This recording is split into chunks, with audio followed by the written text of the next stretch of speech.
வணக்கம். அருகம்புல் வைத்து விநாயகருக்கு வழிபடுவது ஏன்? நாம் பல தெய்வங்களுக்கு பல்வேறு நறுமணம் வீசும் மாலைகளால் மாலை சூட்டி வழிபடுகின்றோம். ஆனால் விநாயகருக்கு அருகம்புல் மாலையே மிகவும் பிடித்தது.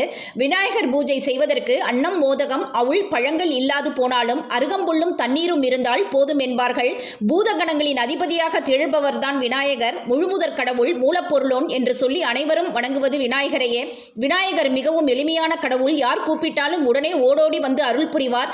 அதனால்தான் அவர் எல்லோருக்கும் பொதுவாகவும் சுலபமாக வழிபடும் வகையில் இருக்கிறார். அனலாசுரன் என்ற அசுரனை விநாயகர் கோபத்தில் விழுங்கிவிட்டார். அப்போது வயிற்றுக்குள் சென்ற அனலாசுரன் அங்கு வெப்பமடைய செய்தான். விநாயகரால் வெப்பத்தை தாங்க முடியவில்லை. அவருக்கு குடம் குடமாக கங்கை நீர் அபிஷேகம் செய்யப்பட்டது.